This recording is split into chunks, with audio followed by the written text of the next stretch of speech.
What's up YouTube, Capital G here. Got an excellent couple of duels for you guys to check out. Our first duel is going to be a battle between evil. We got Evilswarm taking on evil heroes. It is going to be a lot of dark attribute monsters hitting the field, so that will definitely be nice. I think that Evilswarm have a distinct advantage in this matchup because Evilswarm is kind of a counter to a lot of the best fusion decks in Yu-Gi-Oh! Because they just can't summon them while Ophion is on the field. Also, you can't super poly Ophion off the field because, you know, his just the way the card works. And even if he's playing Mass Change, that'll also just be more fusions not hitting the board. And I think that if evil heroes are going first, like, you're not gonna fusion summon into like an open field when you can't attack and you don't know what you're playing against, so that doesn't make any sense. So yeah, big advantage to Evilswarm in this matchup. He has the one card Bunny that is an instant Ophion.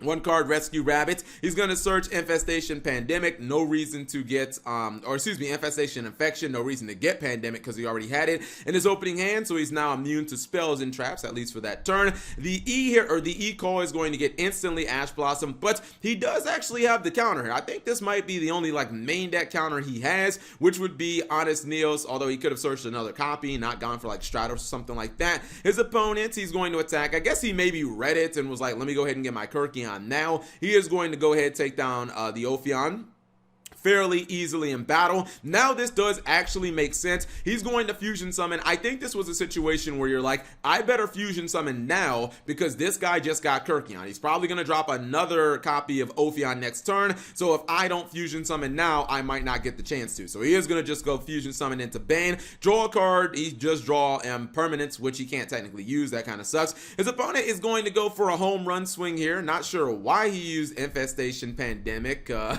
don't know why he did that. That was just kind of weird to me. He is going to go ahead, go for Utopia double. This is not game. I think he did not realize that Malicious Bane cannot be destroyed in battle, so he can do a lot of damage, but he still leaves his opponent with 1,000 life points. Then he decides, I'm just going to rank up for the Utopia the Lightning. He gets a copy of Super Polymerization, and he cannot use it as of right now because Utopia the Lightning is light attribute, so yeah, he won't be able to go for that. He is going to go ahead and give his Malicious Bane double attacking, which he does actually blow up his opponent's field, leaves him at 50 life points. And I thought that this was questionable. If you have Super Poly and you know you're playing against Evilswarm, which obviously all the monsters are dark, wouldn't you just keep Super Poly, or wouldn't you keep the other card in your hand so that your Super Poly would be live? Like, that just kind of makes sense to me. I mean, he is running Starving Venom Dragon. I looked through his extra deck, so obviously the card would be live for the Super Poly play. Honestly, not going to really matter because he did have the Twin Twister and he does have the fodder, so he just Twin Twisters the back row. Now he can go Kirkion for free. He can get another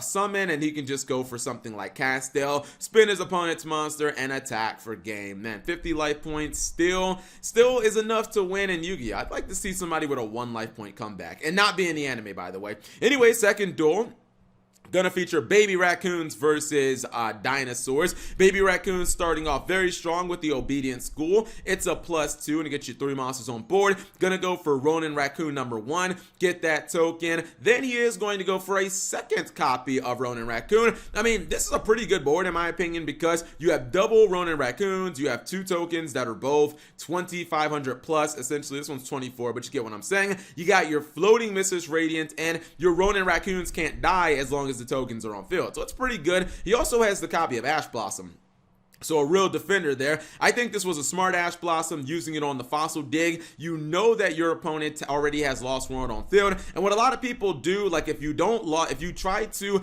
Ash Blossom the Oviraptor, you really can't because they can chain block you with the Lost World. Basically, they just use Oviraptor Chainlink 1, Chainlink 2 is Lost World. You can no longer Ash Blossom because Lost World is just blocking you, so you have to kind of use the Ash Blossom right then and there. Now, the thing about Dinosaurs is they can obviously press through by just attacking into the token, dropping Baby Ceratosaurus in the graveyard, and he can still get Oviraptor in search that way. So he's still fine. He attacks into Mrs. Radiant, which is going to float to Beast King Barbaros, and he is going to drop a couple of monsters. I do not agree with this. I've said it time and time again. I think right here you just go for like, well, honestly, maybe I'm wrong. I don't know what you go for.